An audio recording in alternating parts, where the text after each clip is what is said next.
Sometimes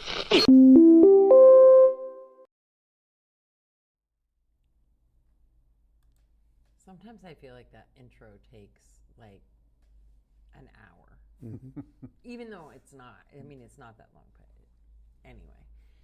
Good afternoon and welcome to Table Talk on 802 Scoop, live from 185 North Main Street in Barrie. I heard there's another storm coming in. Last night was terrible, according to me, here where we had next to nothing. Next to nothing compared to like St. Albans. And Yeah, like I was hearing all the stories. my oldest son lives over in Hyde Park. He said they were getting some of it that was going through Morrisville. They were talking Cambridge got 3 inches of rain as of like 10:30, and they were expecting more. Yeah, the trees down, just terribleness. Anyway, today we are joined in the studio by Washington County Sheriff's Department Office. Office. Oh yes, the Washington County Sheriff's we were taught that the other day. Office. That's right. Captain Bret Meyer and Deputy Davis Hart. Welcome. Gonna tell us what you all have been up to, and we can talk about how long you've technically, I guess, been on the force. Yep. I don't know how that happens, that you can do that at 14, but you've been involved somehow or some way since that long. So we can talk about that too, because that's pretty darn cool. And then just talk about what you all have going on. He doesn't like it that we're so proud of him. He doesn't? No. Us older people think that way. You'd rather just sweep that part under the rug a Yeah, little bit? yeah, we can sweep that part under the rug. But no, I mean that's freaking awesome. I don't know, like, did you always want to do this, or did you decide when you were a teenager? Well, so originally I started as an intern with the sheriff's office because I wanted to do an internship with the game warden service. They weren't able to fit me in. And so ended up coming to the sheriff's department, and it was the Thanksgiving highway safety campaign. At that time it was sharp, so it was all motor vehicle stuff, and I was riding with, at that point, Lieutenant was just a deputy. And so I rode with him for a few shifts and realized that this is a lot more fun than running through the woods. Yes. Yes. Getting bit up by ticks. Exactly. I think at that time we didn't have as many ticks, but they've definitely bloomed here. But I continued that internship through all 4 years of high school and graduated during COVID. Went to the sheriff and said, hey, I want a job. And he gave me an application. And so, but recently you've been through the academy. Correct. So I went through the level 3 academy in February with the 121st basic. Prior to that, I was the part-time / level 2, whatever they want to call it, certification, which is the part-time cert as opposed to the full-time certification. I believe that's still how they refer to it. It is. I mean, that's cool. Yeah, and awesome that you decided to stay, because this isn't being an officer this day and age, especially, is not like the most glamorous thing to be. I don't think that it was ever easy, but I feel like it's even harder now. So good for you for sticking to it and saying I'm going to do it anyway, even though some days, it's not great. Yeah, I think it's pretty awesome. So what have you all been up to, Bret? Well, highway safety, since click it or ticket, we've been pretty well nonstop doing DOI enforcement, and then we've tried to do some work zone details as well.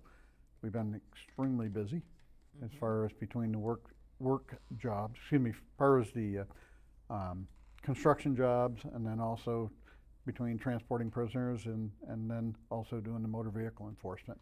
We've taken on contract in the town of Waterbury, which is an additional 22 hours a week into our program. So between Davis and I, we've been covering that. So we've taken on substantially more work. the highway safety stuff. And we've your been- pay increased like dramatically, didn't it? Oh, yeah, 100%. Yes. Are you Well, paid well, in Davis actually, Snickers? he can talk. Right, His pay increased for graduating from the 17 weeks at the academies and becoming a level 3. So yes, he got a substantial amount. A little bit. I got a little bit. Right, right. Yeah. So does Waterbury still have their own police too? So Waterbury still has a contract with the state police, and then we go and add into that an additional 22. So they never had their own Waterbury police They department? sure did. Actually, I started in law enforcement in Waterbury in 1989. Wow. Oh, wow. At the police department, left there in 96, coming over to the sheriff's department. So they disbanded the PD early 2000s, I believe it was, for whatever reasons, and they took on with the state police contract with the state police. They've continued that contract with the state police, and then they found that they weren't getting the motor vehicle enforcement they needed because the troops are pretty busy dealing with criminal activity, and they decided that they would go and take us on for basically a 9 months, because it started in July, runs through to March, and then we'll see March where it goes again. But a motor vehicle enforcement and a first responders contract. We've been extremely busy. I haven't done the stats from July to August, but I think numbers are quite high in dealing with motor vehicle enforcement down there. People are extremely ecstatic to see us, and very happy that we have the contract. I'm so. sure. I mean, Yep. it's just like I was saying to Mark the other day, when you were all here in Barrie, I thought that was a great thing. Yep. Just the mere presence made a difference, I feel, because whether or not you were just pulling out of the driveway and headed somewhere else, it's still the fact that you're right here. And I think it made a difference when you were all set up here. And I was actually sad to see you go back to Montpelier. I wish we could have you back here. And I know that everybody is experiencing staffing issues, though, and you all can't be everywhere. Yeah, So it's got to be, how do you even pick and choose where to go? Literally the money, or because it's got to be which towns can afford to, That's correct. to pay for the service. Yeah. It does that. As far as the highway safety, what we do is we work areas that have been determined to be high crash zones. So that's where we work. Perfect example, on Friday night, we worked the Route 2 corridor, the Northeast corridor. Yep. That continues to be high crash area. Kind of a quiet night until the end. And at the end, we had somebody decide they want to come down through Goddard Flats at 122 miles an hour. Oh, yeah. So that person decided to get an invitation to court. Wow. So I didn't know you were out driving the other night. You just cut it out. we don't need anything from the peanut gallery. We're not going there, huh? No, we're Okay. not going there. I'll just blame my literal lead foot if I have to. I don't care. But I try to do that. I try to get away with saying, it's the insert for in my shoe, right? Because I have the little foot, and I have to have that little thing in there. So I just say probably he's reaching that's over and what pushing the pushed pedal. on the He just pedal, keeps pushing right? your knee, right? That's right. Well, he does have a fake brake on his side. I'm not going to lie. There's probably a hole in the floor by now. Yeah, I'm surprised the oh shit handle's still hanging. I'm in gonna the say car. he has the fingernail marks on the dash. Yeah. Like total wimp about it. It's like, just close your That's why eyes. they put all those grab bars in the car like Right. that. Yeah. So he likes the heavy duty ones in my dad's truck. Those were his favorites. Yep. He can really feel secure. But yeah. So Labor Day, you've got some big stuff coming up. You'll be out in force. Yeah, starting August 21st is the start of the State Highway Safety Office Labor Day DUI campaign. Runs through the 7th, which is Labor Day. We have what? We have 8 shifts scheduled between Yep. the 21st and Labor Day. I know Labor Day, we're all Hands out on in deck. the north. Yeah, pretty much. That's kind of the Northfield big day where we help out with them Yep. with the parade, et cetera. Yep. We we'll have both saturation patrols as well as DUI checkpoints, safety sobriety checkpoints out. So might see us wherever. I generally don't advertise where the checkpoints are going to be. Right. You don't want to do that. That's correct. But so you literally set them up still. I mean, is it the same as that you've always done? I remember as a kid where you set up and pull people into the That's correct. points and pull them over and all of that. Yep. Yeah. When you come upon all those blue lights and that sudden rush of oh shit runs through your body. Yeah. Mm-hmm. It's not, sobriety safety checkpoints are not meant to arrest DUIs. Mm-hmm. That's what the public perception is. Right. It's meant to educate people, and it's to send the message that we are out there. Mm-hmm. If you do come in and you're under the influence, well then you may get arrested. Right. But that's not what its intention is. It's more set up as a deterrent to drinking. Make a decision, make the right decision. If you're out in the bar and you've had too much, you call somebody, either a friend or family member, to come and get you, and that way you're going to be safe getting home. Yeah, for sure. It's called making the right decisions. And I'm sure over the years you've seen your share of really bad accidents. Unfortunately, yes. Yeah. Not the fun parts of things go into those. Kendall says hi, Papa. Of course. Yeah. Seems to have been an uptick in, more serious accidents lately too. Yes. Mm-hmm. Especially with these rainstorms we've had. I guess I was at the hydroplaning the other day. Yep. What we're seeing is, and it's been going on for a while, is speed is out of control. Mm-hmm. The amount of speeding violations that we're issuing is, and I say this, it's for what we would call 1 to 10, 11 to 20, 21 and more, and 31 and more. The 21 and higher and the 31 and higher violations are just out of control. I was actually trying, before we came in here, to figure out how many what we call neg-op or excessive speed violations that we've cited people into court for since 1st of January. I couldn't get an accurate number because when it popped up, it was definitely not. We had a lot more than that. The neg-ops are out of control.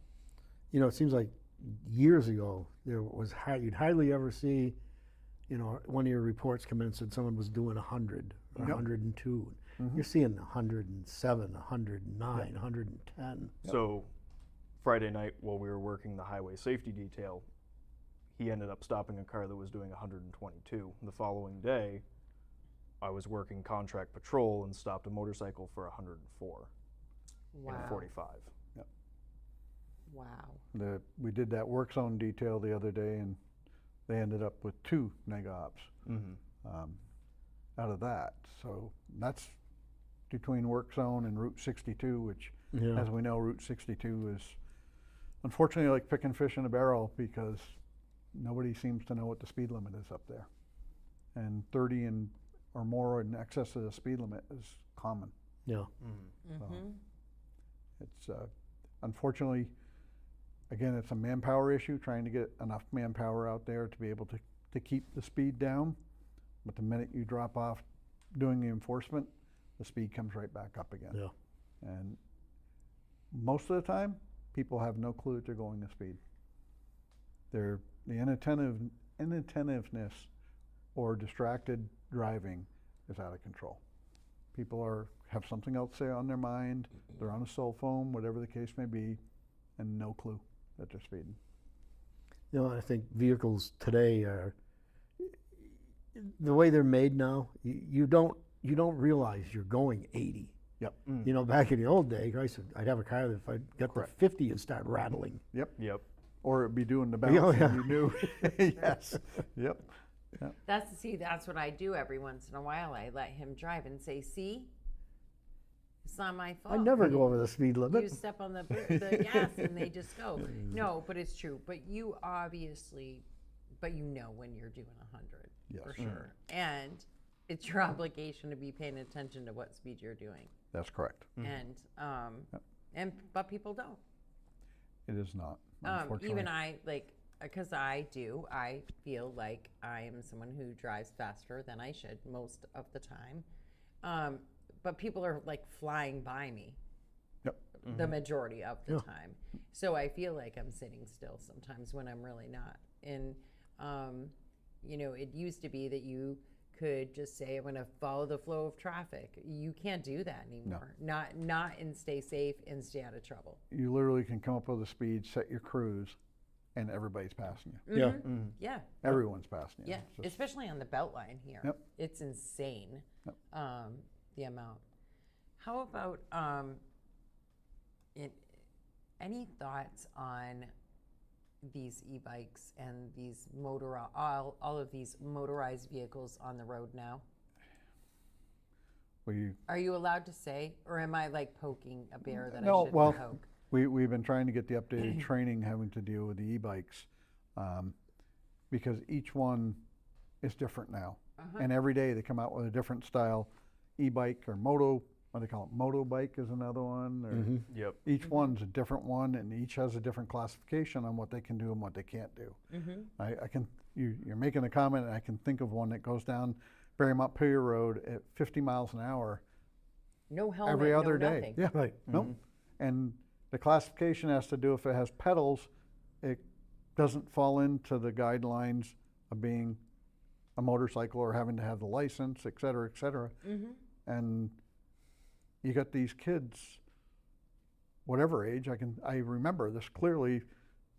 He goes to the academy, and shortly after the spring hit, I remember a kid from the elementary school out in Waitsfield coming up Bridge Street past me at 30 some odd miles an hour on one of these e-bikes. Yeah. These little tiny e-bikes. Yeah. And I'm like, this kid can't be 10, 12 years old Yeah. going that speed. How in the world is he allowed to do this? And they're wearing a bicycle helmet, not a He wasn't wearing a motorcycle. helmet at all. sometimes Oh, yeah. He's not Yeah. required to even do that. Yeah. It was just, I'm just like, I can't believe what I'm watching, but unfortunately our society has allowed for it to happen. Well, and even the amount we see on the sidewalks and, pulling out in front of people and coming through an intersection, never stopping at signs or following the rules or any of that.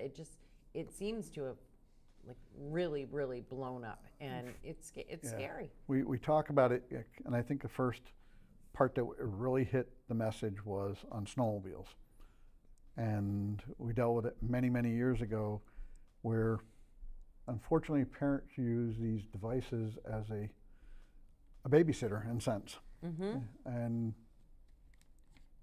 we're seeing it in this, where, okay, now instead of being a snowmobile where they're out horsing around out on the trails creating problems, now they're riding these e-bikes. And unfortunately, they're out on roadways. Yeah.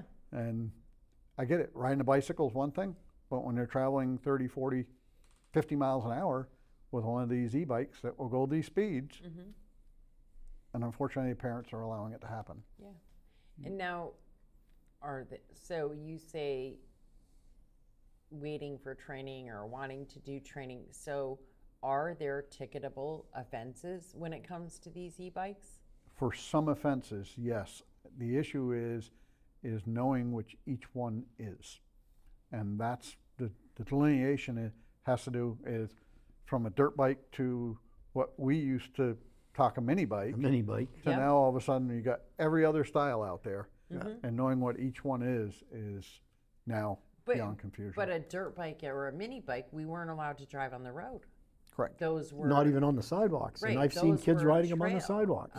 We're seeing a drastic increase in this out on the outer skirts like Cabot, Callis, Plainfield. We're seeing an increase of that activity. And they're literally coming out on Route 2 in Plainfield Yeah. because they got to go get gas. What about that kid we saw? This That, morning. well, the one that had it looked like a skateboard, but it had handles on it. Yep. Or and some he's- don't have handles at all. Right, and he's going like this in traffic. And they got the ones with a big tire in the middle. Yeah. That thing can go 30, 40 miles an hour. Yeah. Yeah. Yep. It's you don't see them Yeah. right away. It's yeah. really it can be really scary. I think you're going to see, based off of what we're seeing with some, obviously you had the fatality in Chittenden County recently. I think you're going to see some legislation coming up this year to figure out how do we deal with this and address this. And I guess that's the sad reality of always, is that it takes something truly tragic Yes. to get to open the eyes and do anything about it, when really all you have to do is drive down any street nowadays and see it. I mean, you can just see it every day. So why wait until something like that happens? I don't know. I personally think that they should have to take some sort of course. You have to take a course to hunt, drive a boat, four-wheeler, snowmobile, snowmobile. ATV. You have to do all of that. And if you don't know the rules, then you shouldn't be on the road, period. It just shouldn't happen, no matter what you're driving. I can remember, and we're aging ourselves, but you used to have to license or register, your bike. Yeah. And you would have to go and be able to show them that you knew all the signals, the hand signals, before you went out riding a bike. And you got a little metal plate that Yes. looks a miniature car plate that went on your bicycle. Yeah. I mean, I think they should do that still, for many reasons. One is even just the cost of these bike paths and bike lanes, and Yes. let's recoup some money that everybody else is trying to pay for all these things. Well, it gives another way if you have to register the bike. Some of these bikes are $7,000, $8,000, $9,000, $10,000. They are. It's like, they are. wow. Yeah. Imagine getting that for your birthday when you were, their age, instead of a bike that you shared amongst your other siblings.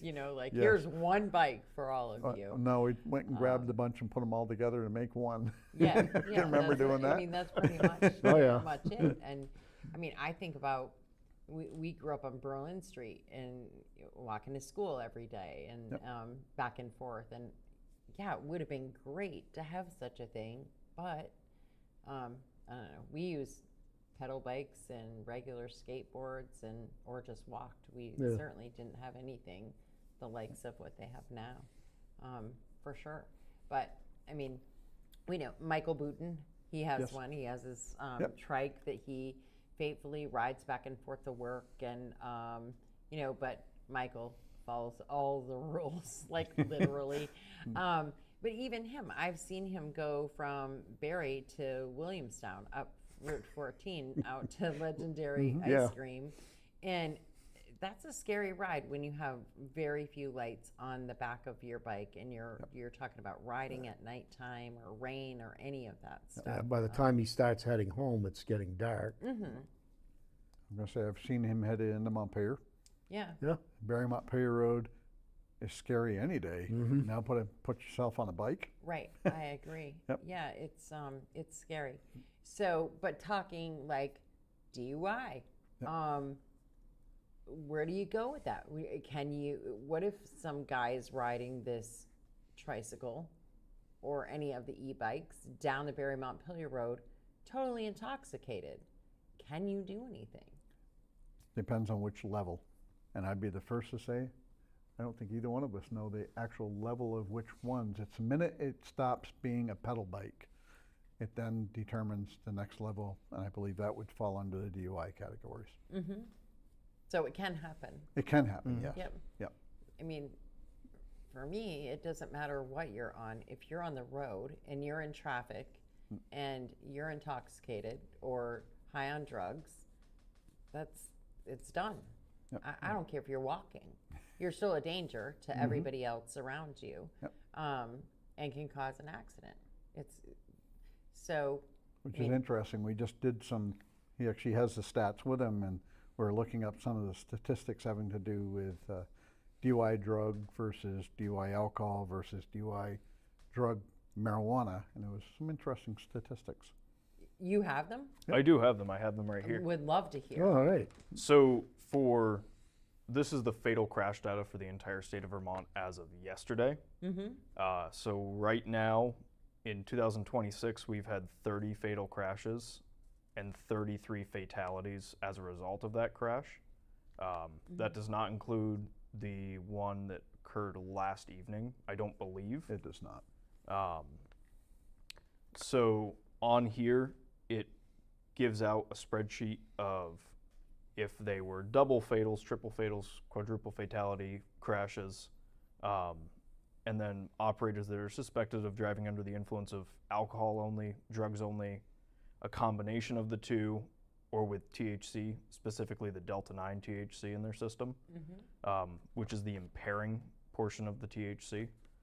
So with this, as of yesterday, we have 3 operators that were suspected of driving under the influence of only alcohol, 4 that were suspected of driving under the influence of only drugs, and 5 that were suspected of driving under the influence of both alcohol and drugs. Which, that's a lot. That's significant. That's And that's only what you That's just caught. one Correct. day. Yep. One department. Well, no. This No, is this is statewide. This is the statewide. fatal Yeah. crash status. So this is only ones that were involved in a fatal car accident. Oh, okay. Yep. And so Still, the speed those- number is out of control as well, which was interesting. Let's see here. You'll see. Be the second one. Actually, I want- believe it was on that sheet, was From this speed. The speed. There's so under it, it also puts that operators were suspected of speeding. As of yesterday in 2026, there would be 4, Yep. whereas 2025 there was 27. So. Yeah. I feel like all of those numbers are growing and staggering. I think there was a decline for a lot of years in a lot of those things, and we're seeing it creep back up. And I always struggle with the stats, especially when we talk about, so the biggest stat I struggle with, or the biggest saying I struggle with lately is I'm saying overdoses are way down. Yes, because of the overdose deaths are way down Correct. because of the use of Narcan, but overdoses are not way down. And probably the same goes for this situation. It's a lot harder to ticket somebody for the drugs versus alcohol. What you all face in proving that is pretty significant. Correct. And you have to have special training. All officers now have to be trained at least the A-RIDE certification, which is advanced Roadside Impaired Driving Enforcement. DREs, I think the numbers are starting to drop back again, but we had significant amount of DREs. Obviously here in this county, I don't know how many of the troops that are DREs, but I know that we have Steve Tiersch with Berlin, who's usually available to come out, but it's difficult. It's difficult roadside to determine whether or not do you have enough to be able to take them in custody and go that step.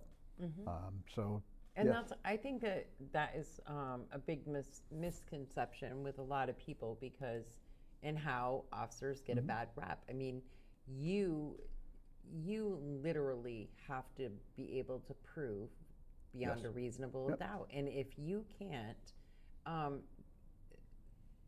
you just can't. Yeah. And why? I mean, they'll never prosecute.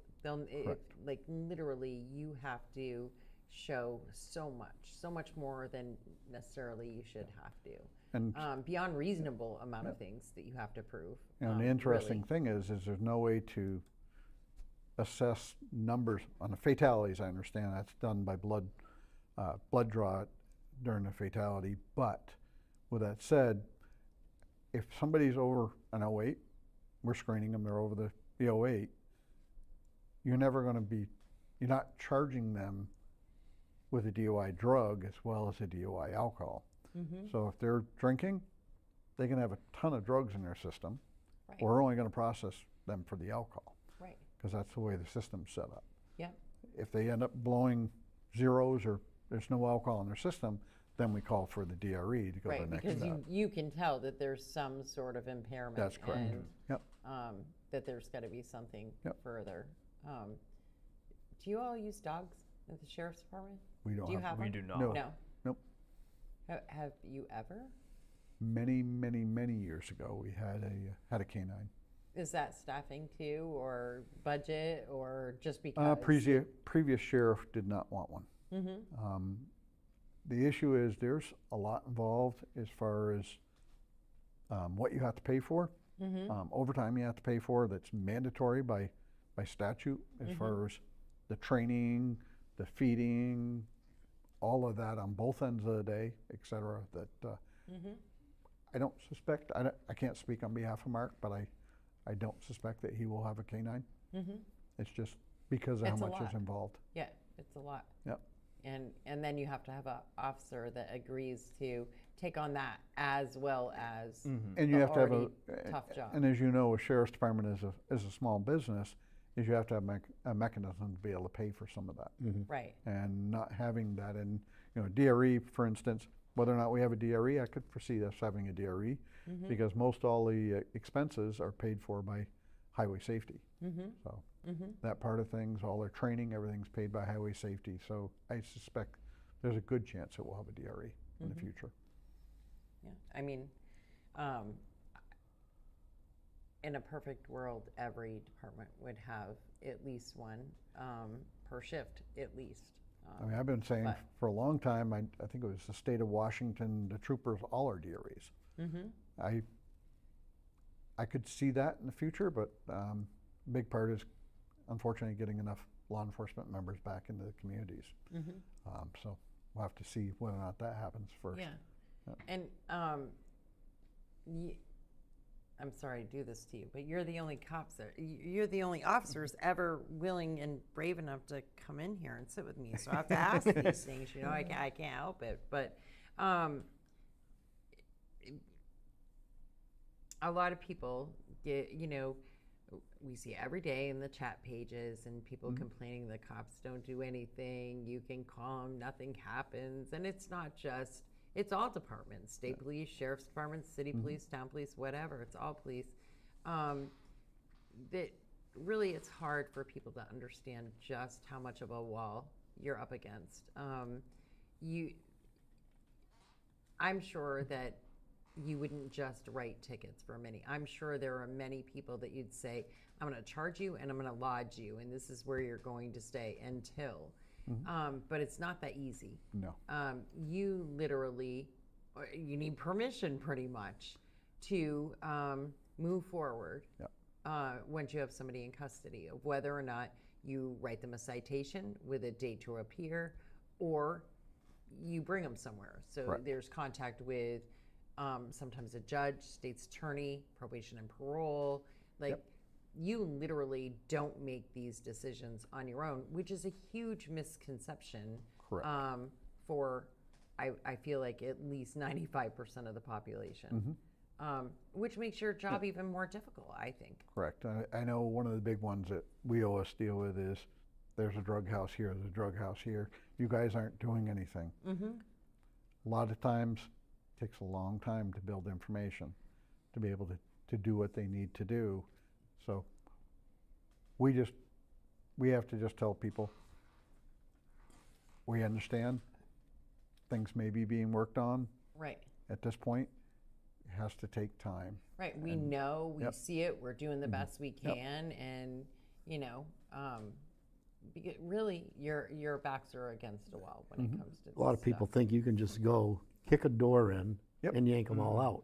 They have no idea what you have to go through before you can even apply for paperwork to go in and do that.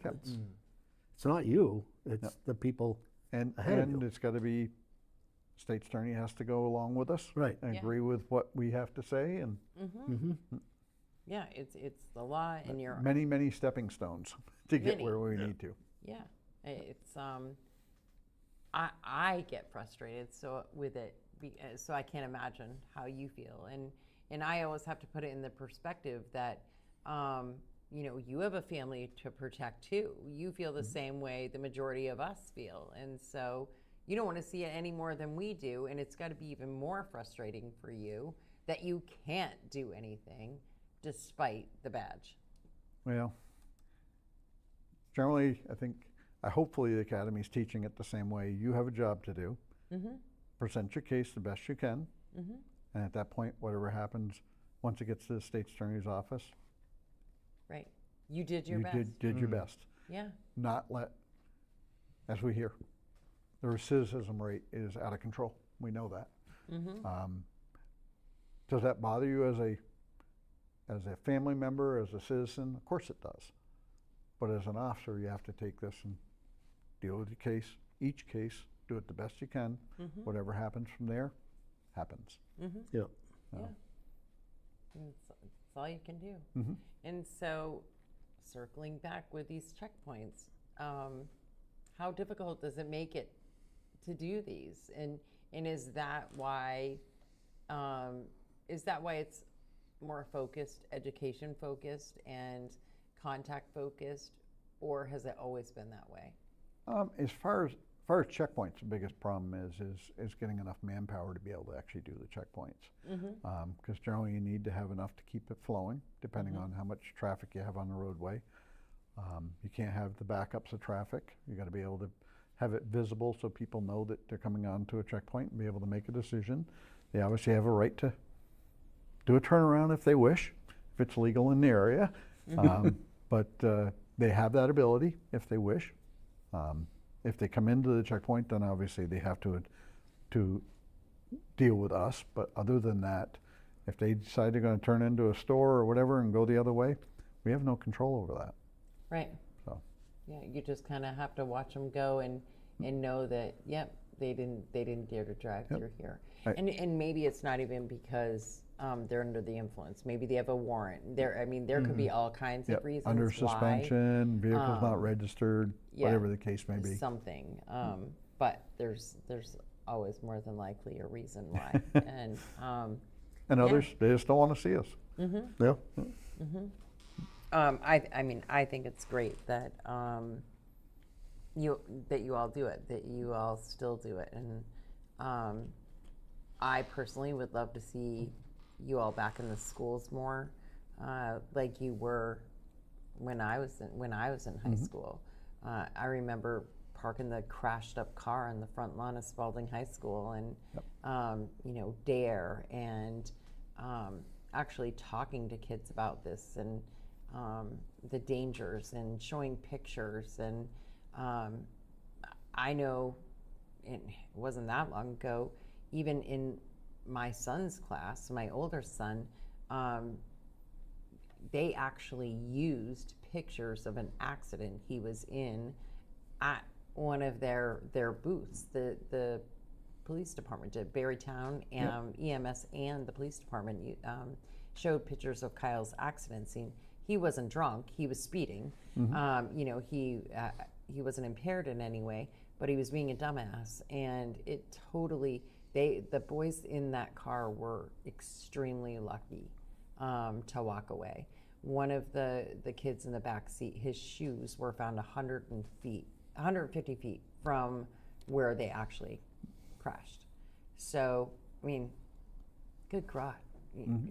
What, and so add booze or being under the influence to that, and I can't even imagine. And the crazy thing about that day is when he took my car, I had just slaved all morning, vacuuming it, hand washing it, all of that, and I said, don't get it dirty. No, you talk about that, and we've seen an uptick of underage drinking. That's been on an increase recently. Am I right? August 1st? Yes. August 1st, we dealt with a report of an underage party out in the Calais-Adamant area. We were working a DUI detail, ended up dealing with some vehicles leaving. By the time we get done, issued 13 referrals to the Youth Substance Abuse Safety Program, which is basically the diversion program, and 2 what we call 21As, but they're juvenile DUIs. If they blow over .02 or higher, they end up getting a referral to, again, it's to the YSAP program, and they get a suspension of their license. So that was a substantial amount for one night. with that, just to think when state police came up, they dealt with the house. Not sure how many people they dealt with as well, but the interesting part is that we're starting to see this more and more, which is kind of the swing back to many, many years ago where we had the START program formed after a fatality from a party in Calais that ended up with The dead kitchen kids. boy, Ryan. Yeah, end up with, yep, the kitchen boy. I that's called right. for that in. That's where I lived. I lived right at the corner of Center Road, and I kept calling, and I was an absolute mess. I thought they were going to come right through my house, and they didn't. You all came, people came, the party dissolved, and it wasn't until the next day that I found out that up further on to Center, closer to Montpelier, that had happened. Yep. And I will never ever forget that. It was crazy. And that's, I mean, it's, you know, we all kind of grew up in a different way, but it's kind of getting to where this is out of control, to where we have concerns that we're going to see this again, unfortunately. And we got, what, 2 weeks before school starts? Yeah. And this is pretty well every weekend, or 2-3 times a week. This is happening, so. But I really feel like it's lack of education. I mean, it's not that kids don't know it exists by any means. They know, but at a much younger age, we should be talking about this instead of hiding it, because it's the truth. It's where we're at. And so instead of sheltering from the drug use, the needles on the ground, the people walking around intoxicated or high or whatever, let's talk about it instead of try to shield from that, because we're not helping anybody. Correct. For sure. Correct. It's yeah. A lot of cases, if they jumped into a vehicle with a designated driver, that's one thing, but unfortunately, they're not. Yeah. Yeah, for sure not. No, and the two that we processed, of course, there was kids in the car with them. So potentially that was a fatality waiting to happen. Yeah. So. Scary thought. Well, anything else you want to fill us in on? Say? Are you doing any other, like, you do the safety checks for car seats. You all do all kinds of different things throughout the season. Any more of that stuff coming up as well? Well, we obviously still do the car seat inspections at the office by appointment. They call and schedule an appointment with Lieutenant Bent, and we get them scheduled in as we can. As far as upcoming events with that, obviously we have the fair, the Champlain Valley Fair. It's coming up. They're going to have a large event there having to do with car seats, and they'll have the rollover convincer there. I'm trying to think of what else they're going to have having to do with highway safety. That's quite an in-depth thing that they do. They ask throughout the state for people to volunteer to assist on that. I think that starts the 28th through the I believe Labor so. Day. Yep. So. Yeah. And Charlotte says, what about coin drives? Any of those going on? Coin drops? Yeah. Not, None of those? We're not Do you do involved in those? that. Nope. And you don't do them for yourself to Nope. Nope. No, we're not. beef up, fundraise, any of that? Absolutely not. You're probably not allowed to do those sorts of things. No. And Charlotte Magoon also wants to know, has Vermont noticed any violence and pushback on the police?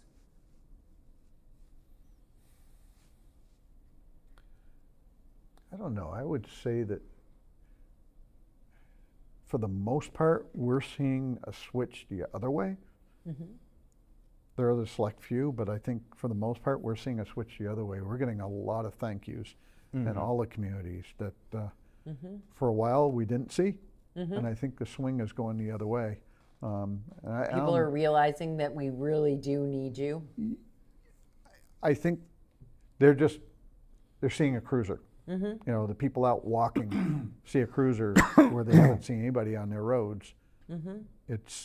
These people are ecstatic of that. They're glad to see people. So I think that there's a big change to that. Yeah, I feel that way when I see an officer in the neighborhood, especially because I live on a dead end. It's a cul-de-sac. When I see an officer pull in, just do the little ride through and go on his way, that makes me happy to see that presence. I'm sure there. people out in the smaller towns, Yes. real happy to see you go through. Yeah. You know, as I said, Waterbury, the town of Waterbury, we call the Waterbury Center for us older people, because now it's all one community. Right. The people up there, whether they've seen a cruiser a lot or not, they're very happy to see us up in the area. Yeah. Callis, of basically Curtis Pond, Maple Corners area. People have changed on what they do. So as far as people getting out walking and being out on the town roads and stuff, that's huge these days. Yeah. And they're just ecstatic to see a cruiser that, oh God, there's somebody out here. Right. So it is safe for us to Yes. continue doing this. Yep. And So again, just a presence alone is yeah. something for these people that Yeah. they just enjoy seeing. Yeah. It's getting different too on like highway projects now, like out on Marshfield, before you get Yes. to Marshfield with the little portable lights Yep. instead of having a blue light there. Yep. Yeah. That's more because we just don't have manpower. Yeah. That's Right. how that's facilitating.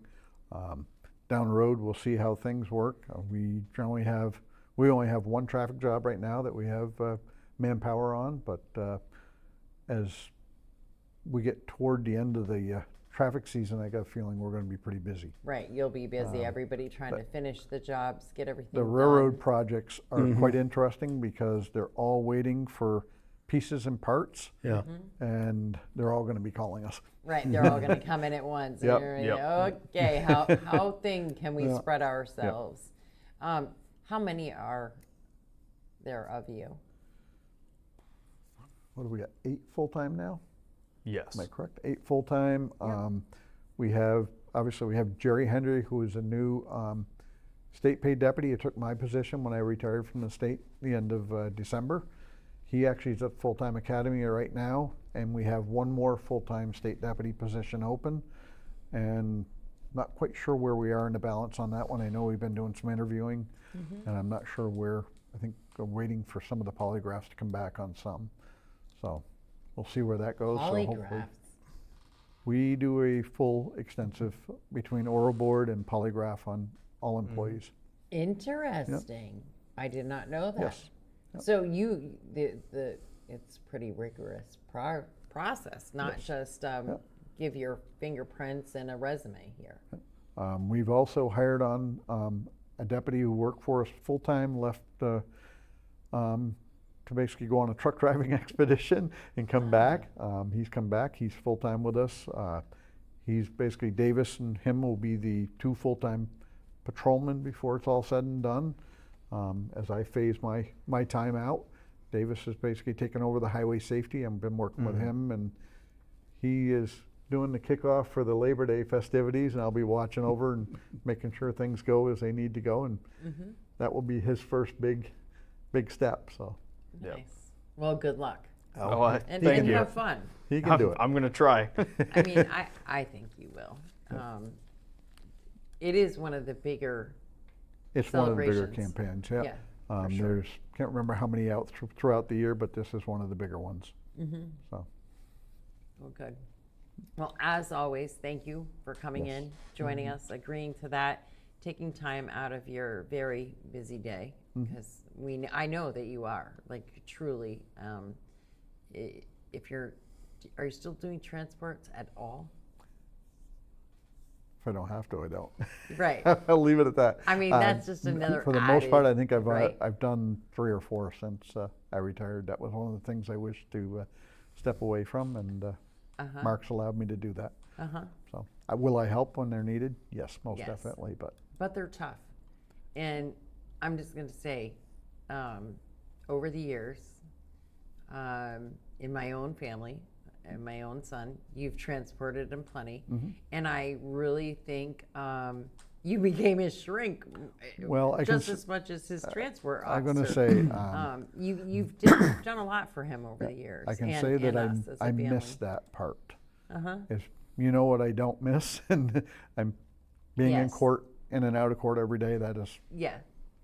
as far as doing the actual transport and talking with these people, I still enjoy being that part of Yeah. people. Well, Be there to help and do what I can. I know there are many times that I was really grateful for you, and I know that Craig feels the same. And when he knew that you weren't transporting anymore, he was like, "Shit." But because people do, there are people that hold a lot of value in what you do, even though it's not always in the best of circumstances. They rely on you in bigger ways than some of us realize. And I've heard it firsthand from my son, and I know how much you've given him over the years. Part of it's knowing that people make mistakes in life and understanding that it's kind of hard for full-time police departments where you're just dealing with the same people over and over and over again to be able to, how to fathom and be able to still deal with that. For us, it's a whole different picture. People do things wrong. It's part of society, it's part of life. And being able to accept that and accept that sometimes it's either drug-driven, alcohol-driven, or whatever the case may be. That's part of life, and we have to be able to accept that.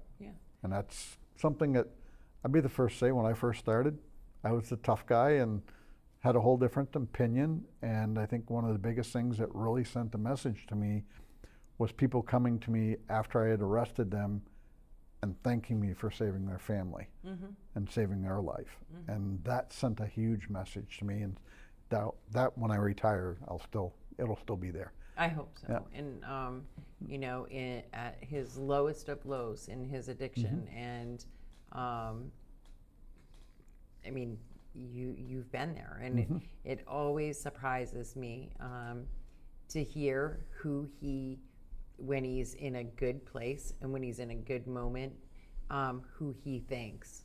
And it always ends up being his PO and a couple of officers. And it always has surprised me, but then it doesn't. I'm going to say, because you've seen it all. I enjoyed my time in treatment court. That was phenomenal, being able to work with people and help them when they were on their down, whether they're going to jail or whatever the case may be. It was sending a message to be able to understand that there's a reason why everything is happening.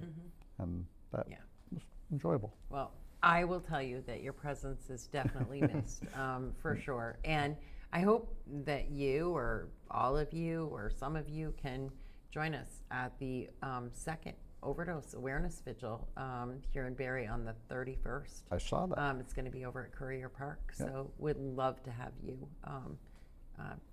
Just even if you only stop in and say hi for a minute, it'd be great to have you. So thanks for joining us. Thank you for coming in. Your first time, hopefully not your last. You'll come back again, and hopefully we didn't scare you away or anything. No, not at all. And good, good. And good luck on the 4th. So we'll wrap it up for now. We'll see you all, I guess not until next week.